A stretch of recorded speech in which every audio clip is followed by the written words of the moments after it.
Hello guys, तो कैसे हैं आप सभी। तो आज ही कहानी शुरू करने से पहले अगर आप मेरे चैनल पर न्यू हैं तो प्लीज़ उसे सब्सक्राइब ज़रूर कीजिएगा।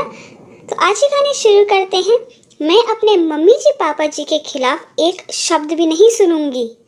सुलोचना जी के परिवार में उनके पति दीपक, बेटा संयम, बहू वैभवी और एक 4 साल का पोता मिंटू था। सब एक छत के नीचे बड़े ही प्यार से रहते थे। सब घर का काम भी मिल बांट कर लेते थे। दीपक जी अपनी जॉब से रिटायर होने के बाद घर पर ही रहने लगे थे। 1 महीना हुआ था उन्हें घर में रहते हुए, पर उन्होंने बाजार से सामान लाना, पोते को सैर करवाने लेकर जाना सब काम कर लेते थे। सुलोचना जी भी रसोई में बहू की पूरी हेल्प करती थी।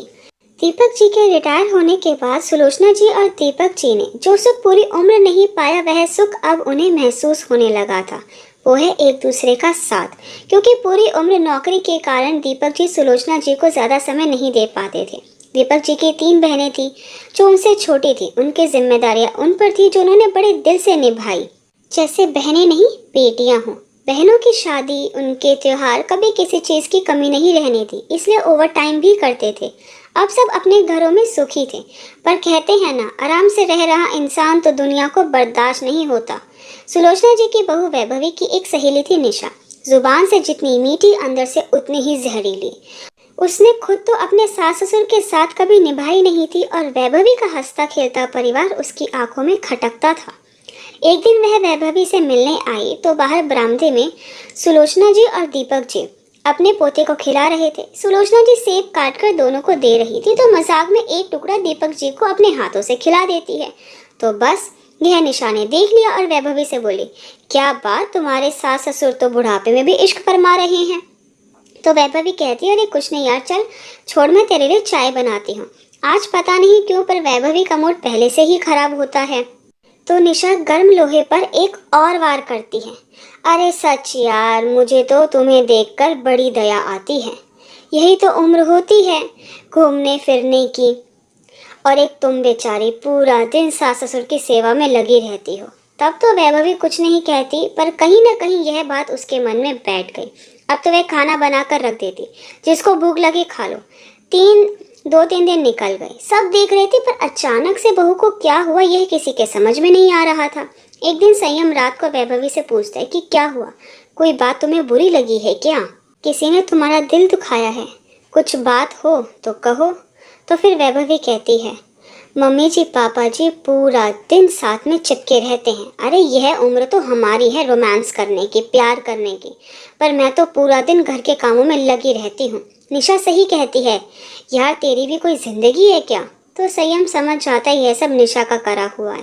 तो वह पूछता है, वैभवी क्या तुम अब मम्मी पापा के साथ नहीं रहना चाहती हो। तो वैभवी कहती है, मैंने ऐसा कब कहा। तो फिर स्वयं ने पूछा कि फिर तुम क्या चाहती हो। 3 दिन से मम्मी पापा परेशान है कि हमारी बहू को क्या हुआ। अरे तुम तो अब आई हो, मैंने देखा है मम्मी पापा का संघर्ष। जब बुआ जी छोटी थी उन पर कोई गलत असर न पड़े, मम्मी पापा ने मेरे होने के बाद जब दादा दादी नहीं रहे, इतने जब तक सब बुआ की शादी नहीं हो गई, मम्मी बुआ के साथ ही सोती थी। कभी घूमने जाते थे तो सबको साथ लेकर जाते थे। उन्होंने तो ज़िंदगी किसे कहते हैं, पर्सनल कमरा क्या होता है, कभी देखा ही नहीं। और तुम किसकी बात सुन रही हो, निशा की। अरे उसने खुद अपने सास ससुर का कभी सम्मान नहीं किया तो किसी और को क्या शिक्षा देगी वो। यह सुनकर वैभवी का चेहरा उतर जाता है और कहती है, संयम मम्मी पापा को अगर इस बारे में पता चलेगा तो वह मेरे बारे में क्या सोचेंगे। तो संयम कहता है, कुछ नहीं, मैं कह दूंगा, इसके सर में कई दिन से दर्द था और तुमने किसी को बताया नहीं और अकेले परेशान हो रही थी। अगले दिन से सब पहले की तरह चलने लगता है। 1-2 दिन बाद निशा फिर आती है। सब कुछ ठीक देखकर उसको गुस्सा आ जाता है। वह फिर वैभवी को भड़काने की सोचकर उसके पास जाती है। तो वैभवी कहती है, तुम बैठो, मैं चाय बनाकर लाती हूँ। वह चाय और समोसे लेकर आती है। तो निशा समोसे का एक बाइट खाते ही कहती है, यार बड़े टेस्टी हैं, कहाँ से मंगवाए हैं। तो वैभवी कहती है, वे सासू माँ ने बनाए हैं। तो निशा कहती है, हाँ ठीक है, उन बुड्ढों को तो पता नहीं इतना ऑयली फूड खाने में क्या मज़ा आता है, फिर दवाइयों पर खर्चा करो। तुम्हारी हिम्मत की दाद देती हूँ वैभवी, सास ससुर दोनों को कैसे झेल लेती हो।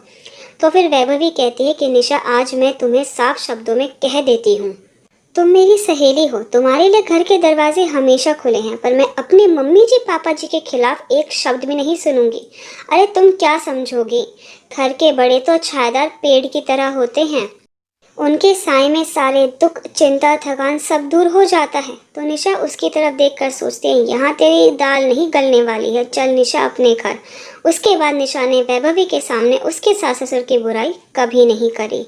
आई होप गाइस कि आपको मेरी वीडियो पसंद आई। आपको मेरी वीडियो पसंद आई है तो प्लीज़ उसे लाइक ज़रूर कीजिएगा, शेयर कीजिएगा, मुझे कमेंट करके ज़रूर बताइएगा कि आपको मेरी वीडियो कैसी लगी। अगर आपने अभी तक मेरे चैनल को सब्सक्राइब नहीं किया है तो प्लीज़ उसे सब्सक्राइब ज़रूर कीजिएगा। Thank you so much guys मेरी वीडियो देखने के लिए।